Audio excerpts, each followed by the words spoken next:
My fiance, James, 28 male, and I, 26 female, just got engaged and we were over the moon about our upcoming wedding. We were deeply in love and ready to embark on the lifelong journey together. However, a recent incident involving my future in-laws has made me question our entire relationship. To provide context, James and I both hail from working class backgrounds, but our family dynamics are starkly distinct. My parents taught me to work hard and be independent, fostering a sense of self-reliance. They never interfered in my life unless I specifically asked for their help. I had been working ever since I was 16 years old and moved out of my parents' house when I was 18 to stand on my own 2 feet. In contrast, James's parents followed a very hands-on approach. From an early age, they instilled in him the importance of adhering to their values and traditions. If he didn't follow their rules, then he was harshly punished. Growing up, James found himself subject to their continuous attempts to control his life. His parents believed in dictating every move he made. This control extended beyond just the typical guidance parents offer. It bordered on a level of interference that left little room for James to make decisions independently. They controlled his financial situation as well. His parents controlled how much money James spent from his income every month. When I first got to know James, he was upfront about his parents right from the start. Back then, we were just casually dating, so I didn't give it much thought. But as things started to get more and more serious between us, I started to realize the hold his parents had over him. His mom had this routine of calling him every night at 8 p.m., insisting he return home for dinner with the family. Even when James tried explaining that we had plans and we were just going to grab a bite, she'd shut it down. Her response was always a firm no, accompanied by a reminder that he had to come home or else he would be kicked out. Another example would be when James called me one day in obvious pain. He was dealing with a severe stomachache and had been suffering the entire day. Shockingly, his parents insisted that a trip to the hospital was unnecessary, convinced that modern medicine wouldn't be of any help. Moreover, they actively discouraged him from spending money on medical bills. I couldn't wrap my head around how they could watch their son in pain and not do anything about it. I had to leave work and rush to his place to get him to the hospital in time. This was very weird for me, as I had never seen an adult being so tightly controlled in life.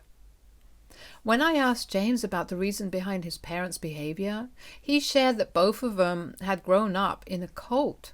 The strict rules from their upbringing seemed hard for them to let go of and change.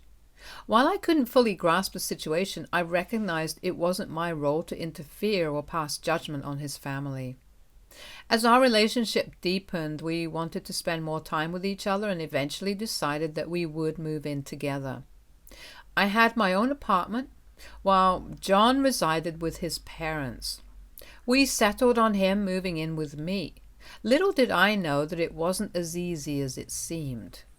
James's parents were furious upon learning that he planned to move out, and their anger was directed more at me than at James. They invited me over for dinner so they could talk with me. When they brought up the subject, I stood my ground despite being nervous. I firmly told them that James and I were in love and deserved to have our own space.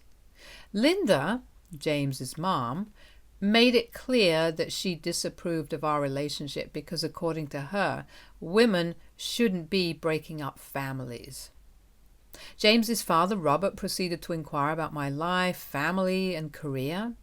I answered them all with honesty. To my surprise, his dad then turned to John and commented that his issue with me was because I am a career woman. His father then loudly stated that he didn't want his son to be involved with a selfish woman like me who wasn't taught by her family to put men over my own needs. I stared at Robert, wide-eyed, trying to comprehend the judgmental words coming from him. His father continued that I was the devil for forcing his son to move away from his parents. He said how James was supporting both of them with their money, and I had no right to ask him to move in with me. I had kept quiet out of respect for James, but their comments were starting to bother me. Thankfully, this is when John interjected to say that this wasn't true and he loved me.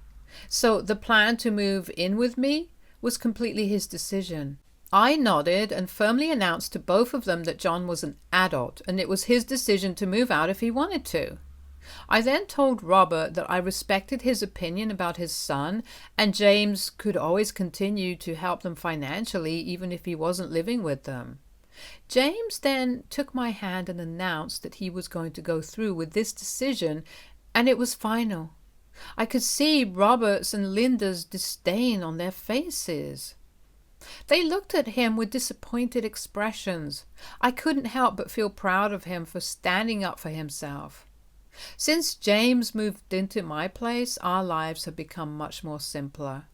Over the last few years, I have witnessed a positive change in him. He's no longer reliant on his parents for every decision. We live in our own little cocoon, shielded away from his parents and their judgments, while his mother still continues to call him at 8 p.m. daily like clockwork. I have learned to live with it.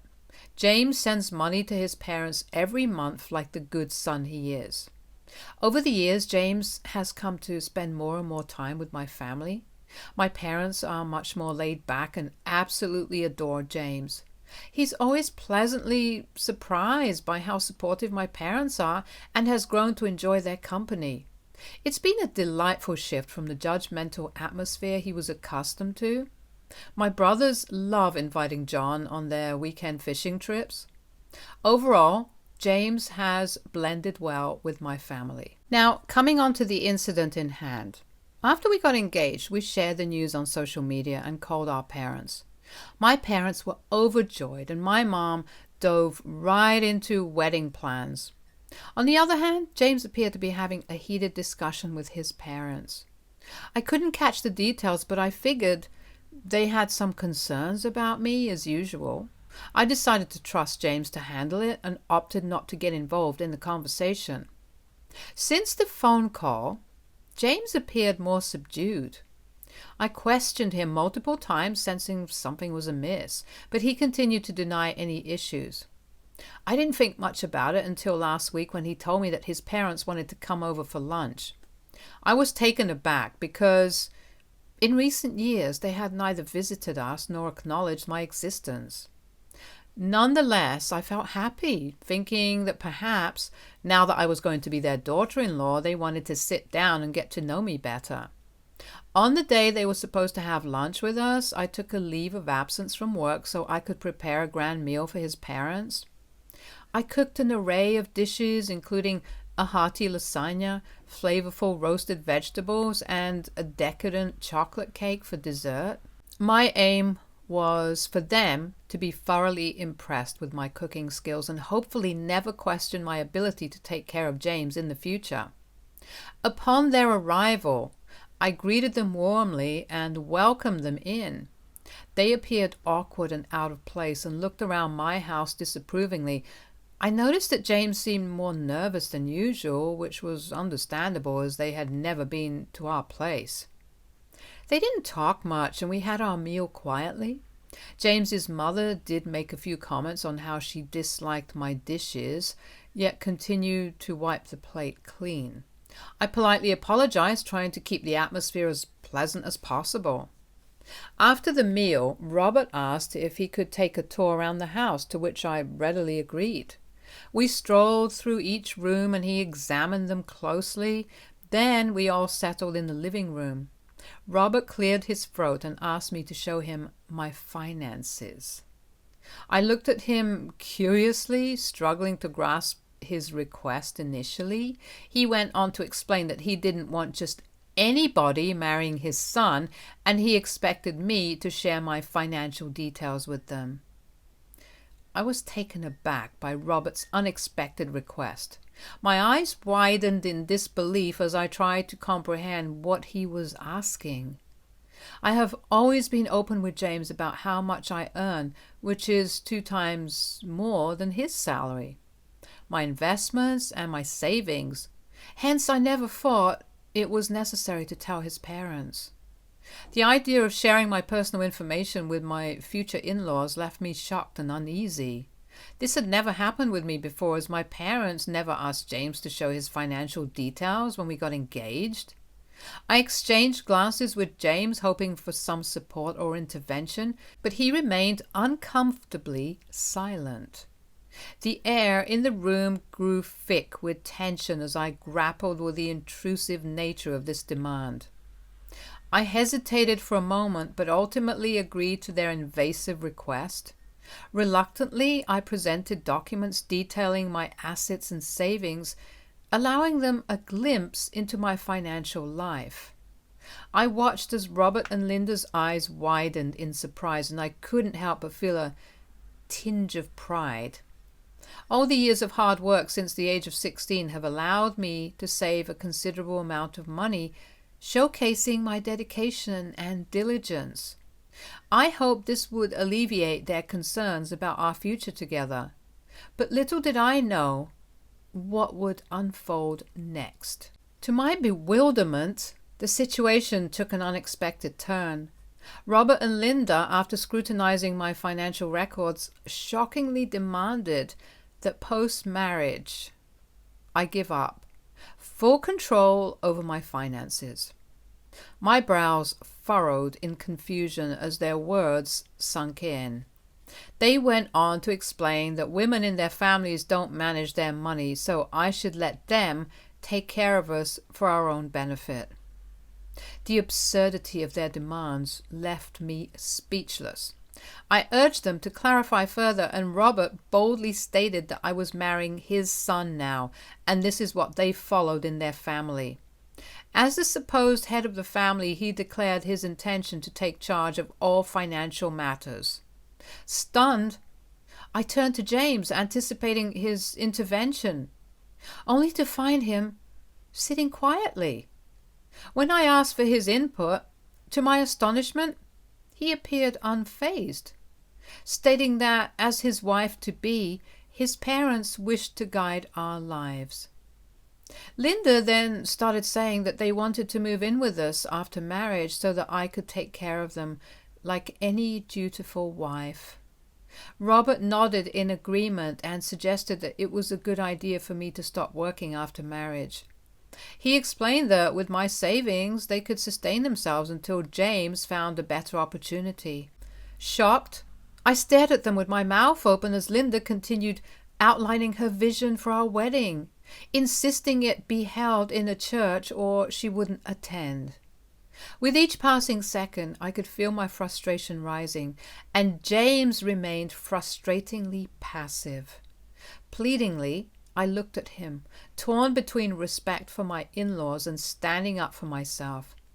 To my dismay, he appeared to be dismissing my concerns. He whispered that his parents wanted the best for us and that he had no problems with their demands. I couldn't bear to hear them any longer. I decided to take matters into my own hands, and with a mix of firmness and respect, I addressed Robert. I declared that I had earned my money, and under no circumstances would I surrender control, regardless of who I was marrying.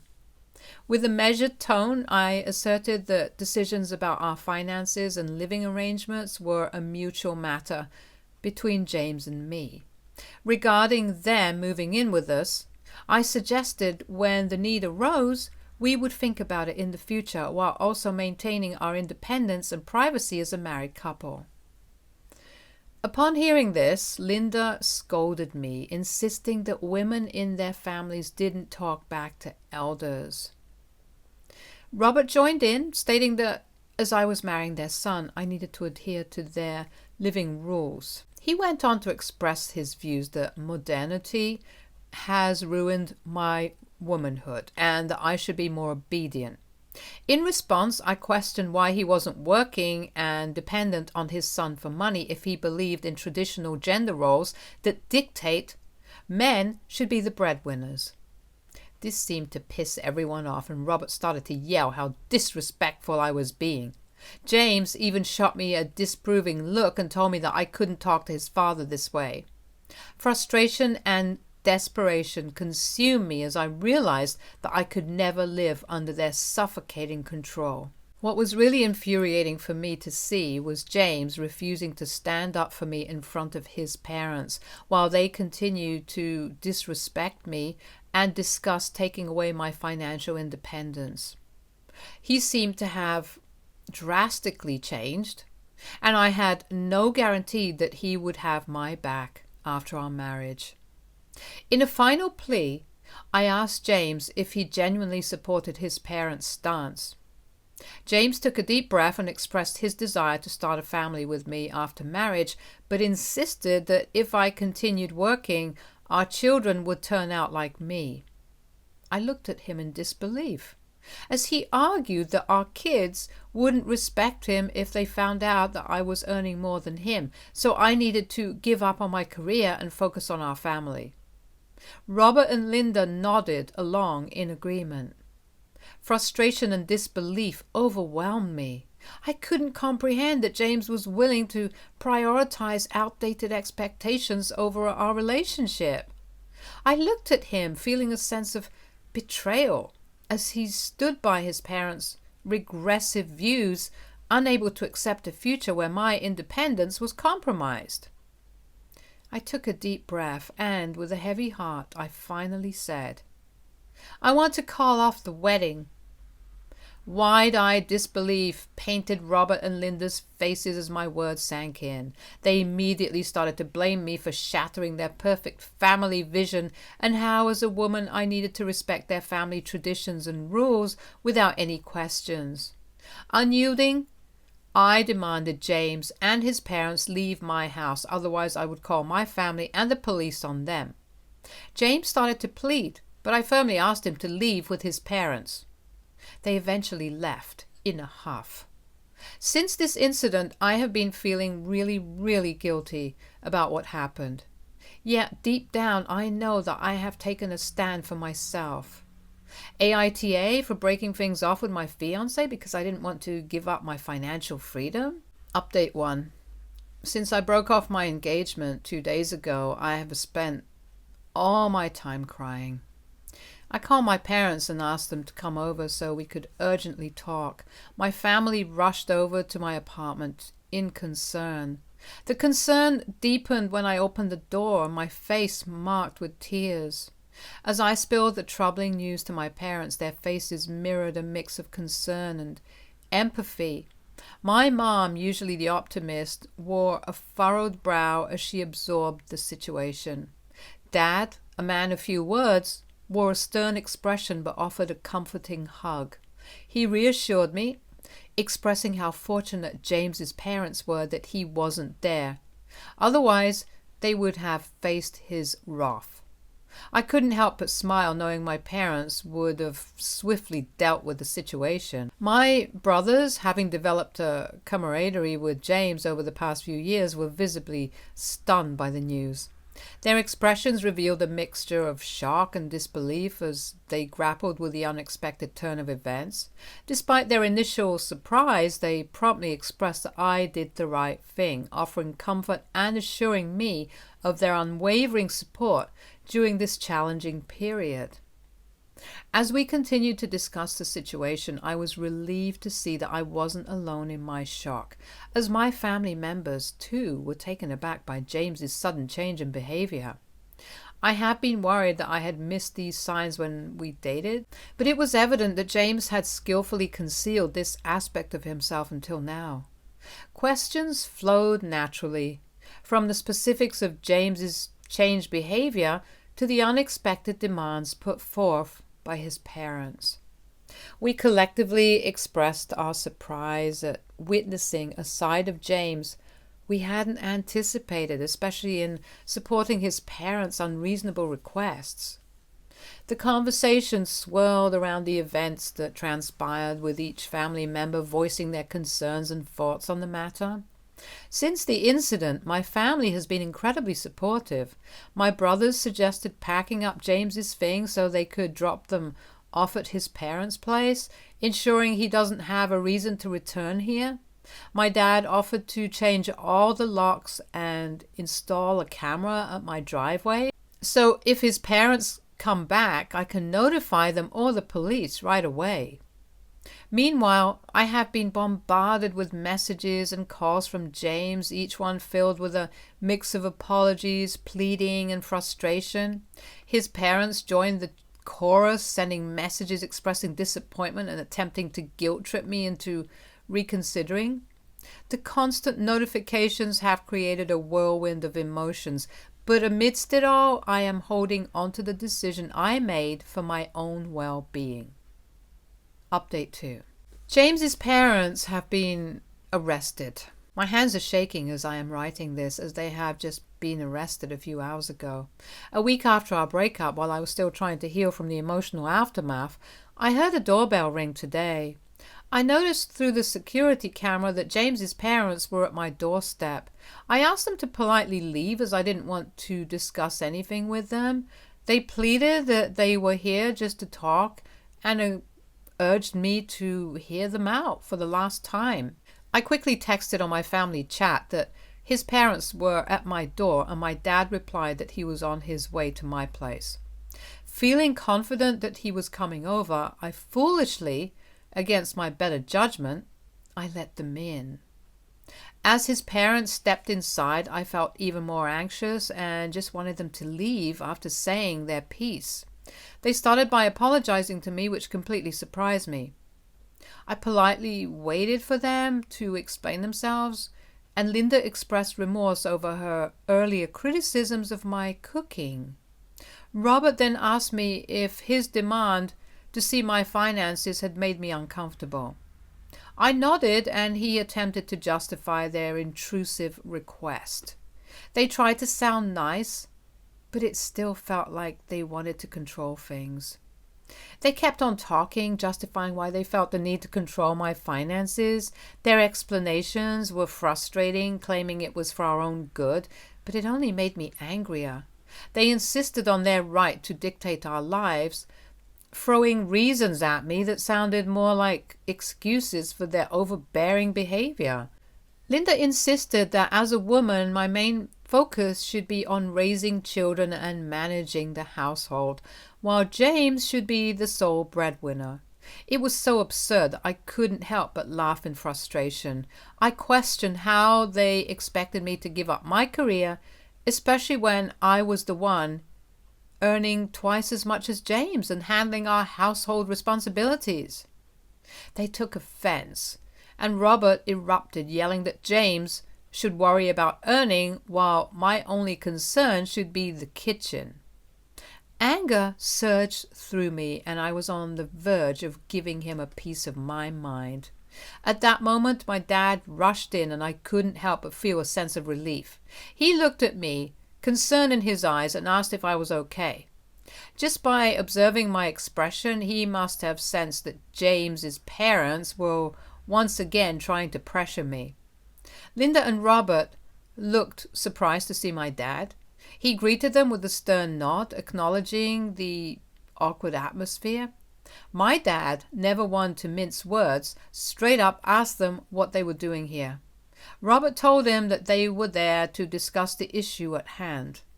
My dad informed them that I had already called off the wedding, so there was nothing left to discuss at this point. Linda, perhaps sensing the shift, attempted to maintain a composed demeanor. She started to explain that James and I had spent a considerable time together, and it was irrational of me to break it off so abruptly. She continued saying that they had only expressed their concerns out of love for James and our future together. Robert chimed in, emphasizing that their family followed traditional values, hence he didn't see what was so wrong with him to be the financial decision maker, while I could take on the household responsibilities just like Linda. I could sense my dad getting agitated at the moment. He listened patiently before expressing his disagreement with their perspective. My dad firmly told Robert that I was never going to give up my career for any man unless that was what I wanted. He stressed that he was a man too, yet had never imposed these absurd rules on our family. He firmly stated that such expectations of control and outdated gender roles had no place in our family. Robert's face reddened, and Linda's attempts to salvage the situation grew more desperate. They continued to defend their stance, but my dad wasn't having it. He calmly asserted that James and I were equals and our choices should be based on mutual understanding, not outdated norms. He argued that James was incapable of supporting me financially anyway, which was true. Hence, they should instead force their son to become a better man instead of asking me to give up working for the rest of my life. As the verbal tug-of-war escalated, I sat listening to them uncomfortably. Despite my dad's efforts to reason with James's parents, the conversation reached an impasse. Robert, increasingly agitated, raised his voice, asserting that they were only looking out for James's best interests. My dad, maintaining his calm demeanor, reiterated that he was doing the same and stood by my decision to break off my marriage. Amid the escalating tension, Robert's demeanor took a volatile turn. His words transformed into a barrage of insults directed at me. My dad, visibly angered by the verbal assault, struggled to maintain his own frustration.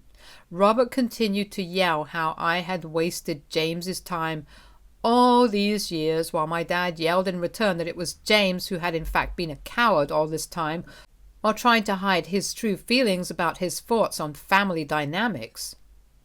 Watching both my dad and Robert yell at each other, I realized that the situation was quickly spiraling out of control. James's parents' relentless persistence brought me to a breaking point, and I made the difficult decision to call the police. As the police were en route, tensions continued to rise, with Robert and Linda continuing to yell at me. When the authorities finally appeared, I urgently requested their removal to ensure the safety of everyone involved. Their visit has left me feeling deeply unsettled, and witnessing their aggressive behavior has intensified these emotions. In this tumultuous situation, I find solace in the fact that my family came to my rescue. My mom, after learning about their arrest, has offered to come and stay with me for the next few days. My brothers, fueled by anger, expressed the desire to confront James, but my dad intervened, managing to dissuade them from taking any impulsive actions. After everything that went down today, James won't stop calling. However, I currently lack the emotional energy to engage in conversation with him, and will need some time to recover from the intensity of the day. Update 3. It's been 3 months since my last update. A lot of people have been concerned about me since my last update, but I am here today with a much happier update.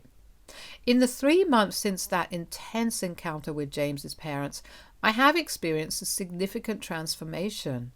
Breaking off the engagement was undoubtedly a tough decision, and initially I grappled with guilt.